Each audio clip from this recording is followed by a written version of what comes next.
Good morning, Cara, Clean Slate, and friends. For those of you that do not know me, my name is Jeanette Grigsby.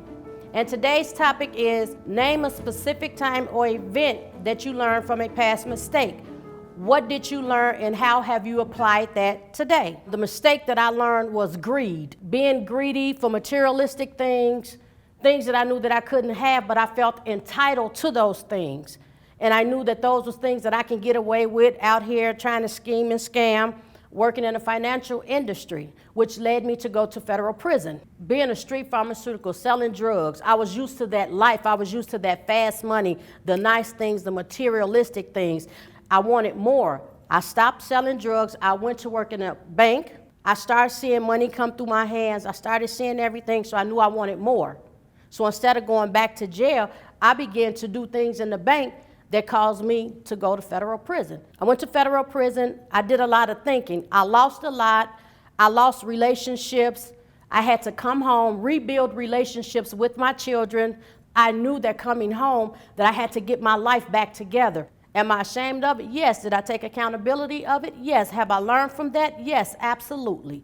That's why I'm working a full-time job now, more money than I've ever made in my life. So after being released 3 months out of prison, I came to Cara looking for employment. I began to come to this program where they teach you how to get back into society, learning the process of what the workforce was looking for.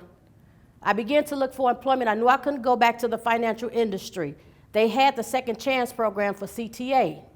They kept saying, hey, you want to go here? You want to work here? I said no. I was going to other interviews. I just could not land those jobs because of my past felony. I remember sitting in the computer room and Mr. Jesse walked in. I said, Mr. Jesse, I start the second chance program in July. He says, okay, good. But with tears in my eyes, I didn't want to go there because I didn't want to get dirty. He says, you don't have to stay there. There are other opportunities in Chicago Transit Authority. So I says, okay.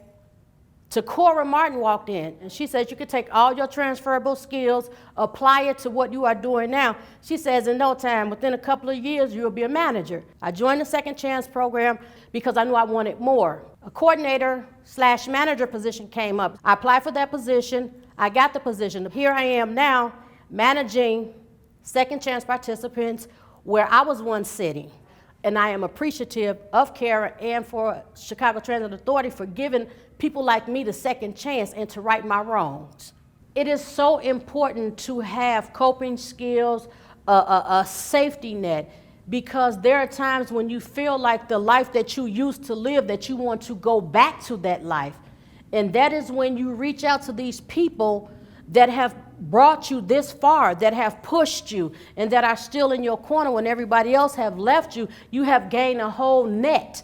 That net is so important. You have to stay connected. I am an alumni for Cara. I still reach out when I'm going through. I left Cara in 2015. I am still connected with them to this day. That's just how important having a safety net, and they are part of my safety net. So as I manage these employees and I look and see that I was who they used to be, it makes me reach out to them a little bit more, and I try to model that person who I believe that they can become. Here I am, I walk in integrity every day, and this is what I teach my employees, to have integrity, because some things that we want are just not meant to have. Doesn't mean that you can't have it. Delayed doesn't mean denied. It just means not right now. And I leave you with that.